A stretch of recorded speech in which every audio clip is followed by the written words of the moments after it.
Thanks for joining us online here for this extra panel segment here. We're talking NIL. We got a couple great guests. We have Bobby Lepak, who's with the OU Price, OU College of Business, the Price College of Business there at OU. Teaches an NIL class. I just murdered that, but I got through it. State Senator Todd Gollihar also with us right now, who authored NIL legislation in Oklahoma within the past year. Thank you, gentlemen, for being here.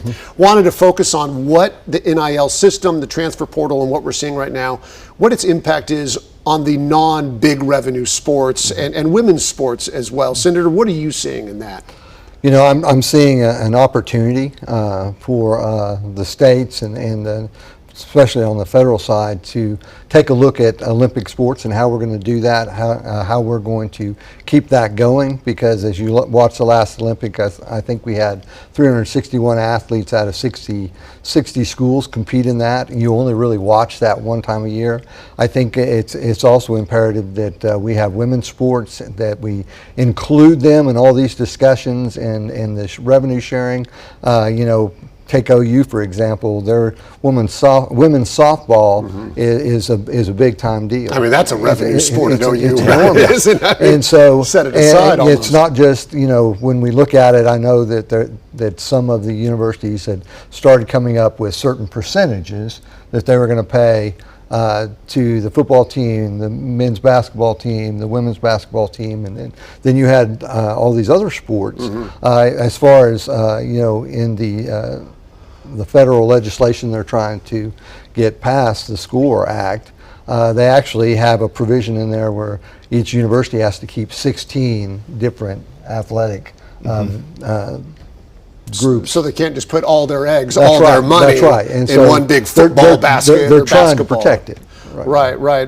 Bobby, how does it work currently right now? Like, what do these student athletes get? What is a women's soccer player? Is she getting NIL? Is she getting paid to play like other athletes are? So women's athletics is a great NIL market, and I think that people underestimate the value of the true NIL with college athletes that are female. So that's a big positive on its side. It's a positive. It's a great opportunity because they're great role models.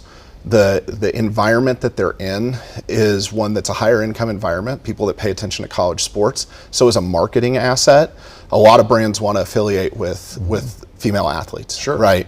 My experience has been that they do a really great job on just pure NIL. Now, on the broader picture, where I feel like they're probably getting squeezed is in this whole House litigation settlement.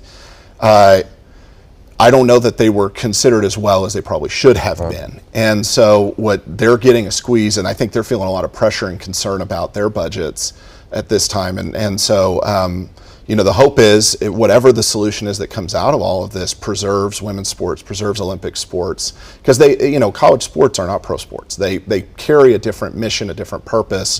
These are future leaders. This is really important for our country. Even as today, an education. Yes, they're absolutely. not pro sports with players getting paid. I know it's kind of a gray line that we've introduced here. Right.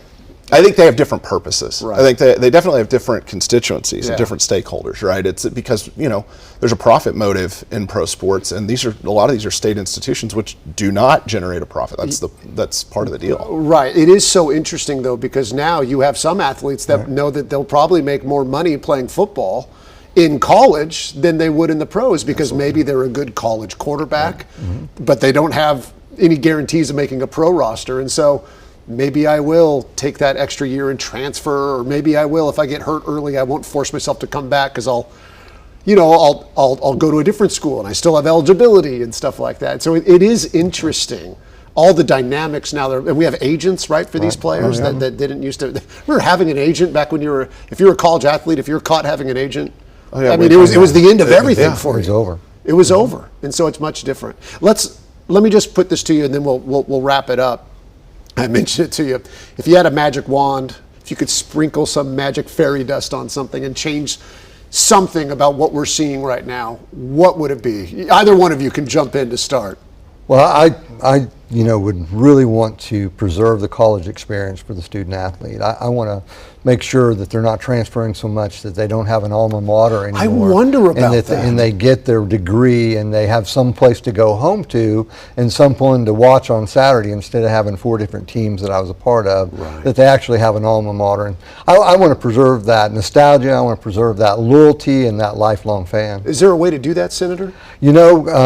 We're going to take a look at that, see how things are going to work out. As far as on the state level, I would say probably not.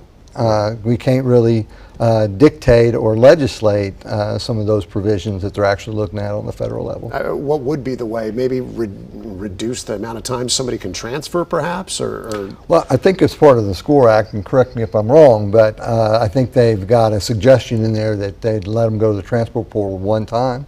Okay. Maybe if they had a transfer of coaching, they'd let them go another time. Okay. So, more similar to what we used to see? Right. Yeah, I Right. think some way to disincentivize just constant transferring and to get a more sane recruiting calendar. I think that it's not good for the coach, it's not good for the players, it's not good for the fans. Why is it? It's a triple bad. Why are we? Is that one thing so that you would into it? change? I would. Simplify the calendar? Yeah, How many transfer portal openings are there right now? Well, it changes every year, so that's part of the problem is how do you even project what you're going to be doing with your roster when we don't know how many times we're going to potentially have to recruit our own players and then go find new ones and how many total we're going to be dealing with. So I think simplifying that, and it's not good for the players either, right?